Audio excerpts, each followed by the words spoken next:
And so we're encouraging you to be a selective sifter as you pick from the past, or as you pick from the present, or as you pick from the future. But we're encouraging you to care about how you feel. In fact, we're encouraging you to only care about how you feel. In fact, we're encouraging you to, for the most part, forget about your action journey altogether and let it be a vibrational, emotional journey. Because if you will do that, if you will care more about how you feel about what's happening or about what's not happening than you do about whether it happens or not, now you've got it, you see. So someone says to you, how are you coming on that goal that you've been talking about? And you say, it's right on track. And they say, oh, has it begun to unfold in a way that you can see it? And you say, it's right on track. And they say, but has the money come in? Has the lover come in? Did you find the house you've been looking for? Did you lose that weight you've been wanting to lose? What's happened? And you say, it's right on track. And they say, no, I don't think you're understanding my question. What physical evidence do you have that is giving you the license to feel better? And that's when you say, I have left that old modality far, far behind, because I found out that I was going about it backwards. When I demanded that I get what I'm looking for first so that I can have an emotional response to what's already happened, now I'm not creating, now I'm just observing, I'm just regurgitating, I'm just responding, I'm just having knee-jerk reactions. Now I'm a conditional lover. Now I've joined the ranks of the other millions who are trying to control the conditions so that I can have a better feeling in response to the conditions. I'm no longer creating conditions. And if they are very wise in listening to your wisdom, they will say, well, how would someone go about creating a condition? And you would say, by using the condition as I always must to help me conclude what I would prefer, but then immediately taking my eyes off of the not preferred condition while I expectantly reach for an improved condition. And they would say, I didn't really hear what you said. Can you give it to me in easier terms? And you would say to them, I've learned that I'm healthier in my imagination than I am in my observation. Because when I imagine, I can make it just the way I want it to be. And they would say, oh, you're a dreamer. You're not a realist. And you would say, oh, I never face reality. I create reality. I don't look at what is and regurgitate more of it. I look at what is, automatically launch desires, and become the fuller version of that which I am, and then I feel my way into vibrational alignment with what I've become. So then they would say, you mean you don't set goals? And you say, not as such. I'm the blessed one, you know. You mean you don't set goals? You don't identify what you want? Oh yes, I do that all day, every day. I can't stop doing that. When someone's rude to me, I want them to be nicer. When I'm rude to someone, I want to be nicer. When someone says I'm bad, I want them to understand that I'm good. When someone feels that they are bad, I want them to understand that they are good. When I or someone is sick, I want them to be well. When I am confused, I want more clarity. I can't stop deciphering life, and I can't stop setting goals. But something I've learned is that I automatically set my goals, and I've been setting so many of them that I've created this magnificent vibrational escrow. The source energy has all lined up and waiting for me. And now my work is to become vibrationally worthy of all of the good stuff that I've been asking for. Vibrationally worthy, they say. What in the world is vibration? How can somebody be vibrationally worthy?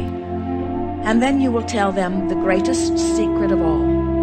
To be vibrationally worthy, you just have to care more than anything else, more than life itself, because it is life itself, how you feel. And then you have to be willing to work your thoughts around in whatever which way you can until you find relief from thoughts that don't feel good. And while you gradually replace them systematically with thoughts that feel increasingly better. Well, how does one go about that? Well, you look out at people who annoy you, and you feel the discomfort of that annoyance. And then rather than asking them to change their annoying behavior, you just work it around in your mind so that they don't annoy you so much.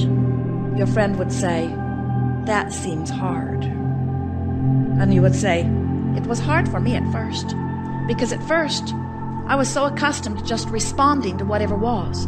I would see something and I would have a knee-jerk response to it. But later on, I began to understand that the knee-jerk response was just my initial reaction to their vibrational offering. And when I saw things that did not match who I am, I felt the discord of it.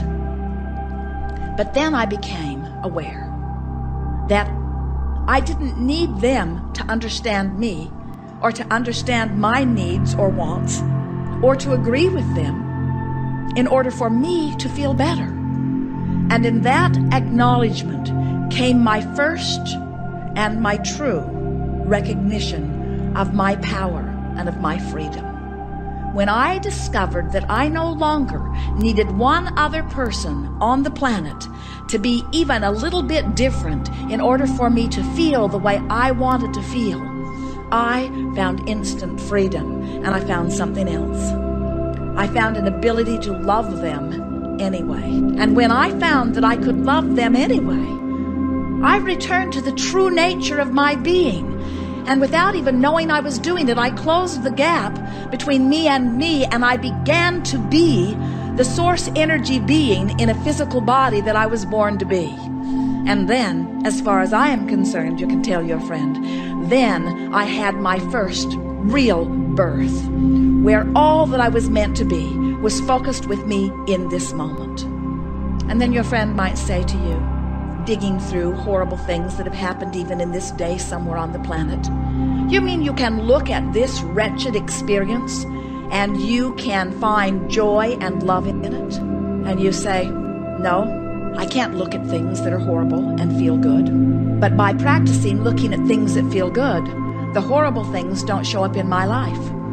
I have to look pretty hard to find them. Law of attraction doesn't bring me the horrible things when I've tuned myself to the well-being things.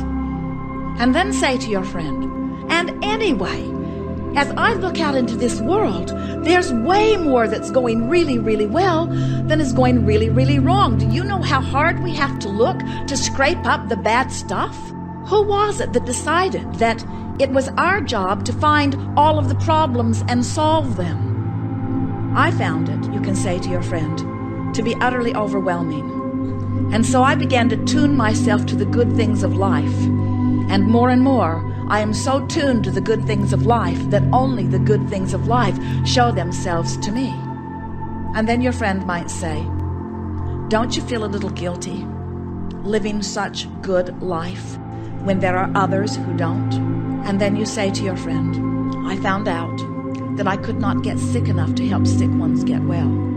And I could not get poor enough to help poor become prosperous. And I could not find enough confusion to help others be clear. I discovered that through the clarity of my example, by caring about how I feel, and every day contouring myself to vibrational alignment with what feels good, that I not only became the non-physical energy in a physical body that I was born to be, but then, and only then, did I offer a strong enough signal that those who were seeking that sort of clarity could make their way to me. And then you can say to your friend, I believe that you are such a person. I believe that you have made your way to me because of the clarity of my being and because of the power of your wanting. I do not believe that if you did not have something for me and I did not have something for you, that we would even be having this interaction. Law of attraction has put us together for a reason. And then your friend might say, are you saying to me that you have all of the answers to all of the questions and that you are the only one who knows what's right and that I should try to figure out what it is that you are living and I should try to copy your life experience and believe as you believe and do as you do? And you will smile and say, no, not at all. I am not here to tell you what to do or to guide your experience. I just want to teach through the clarity of my example that you are the creator of your experience as I am the creator of mine.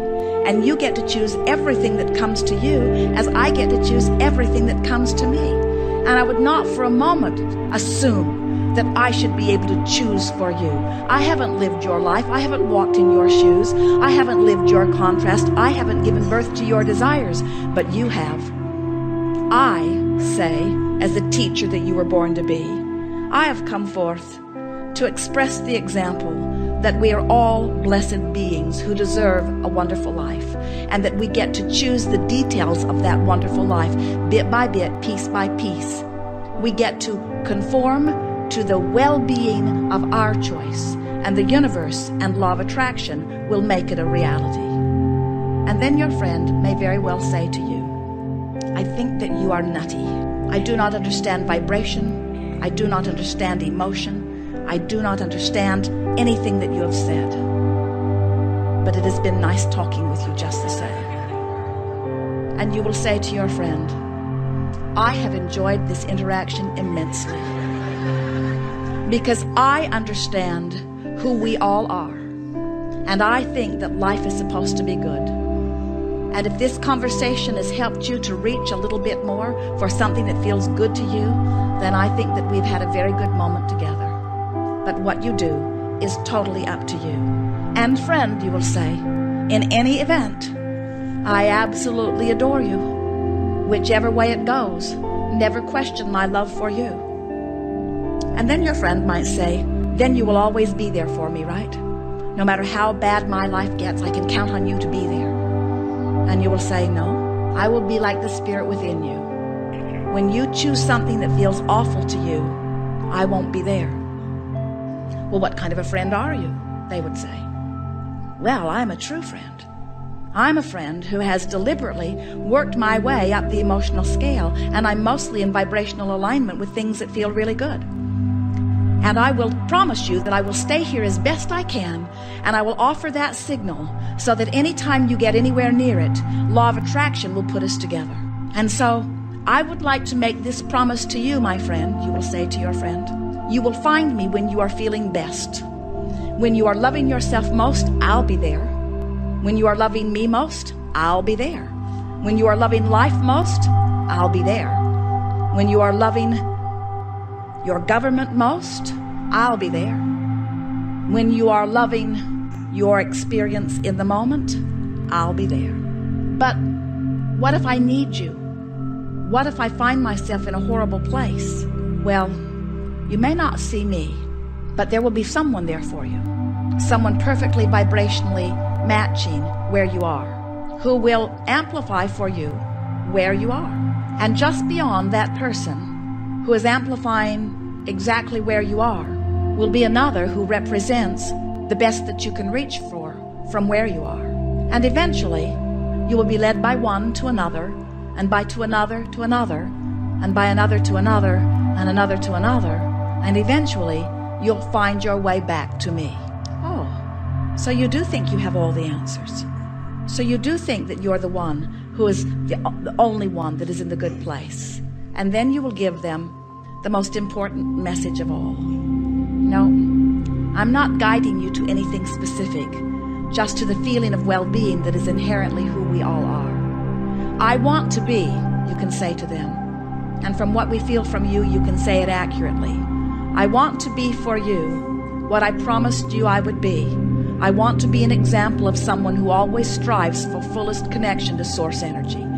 I want to be a catalyst who will be like a satellite dish that will beam pure positive energy into the atmosphere that surrounds me wherever I am. I want to be an example of one who, while I may not always be exactly vibrationally up to speed with who I am, I promise you that I will always be an example of one who knows whether I am there or not, because I care about how I feel. And when you get there, and when you are willing to talk about it to anyone who will listen, you will then be the teacher that you've come forth to be.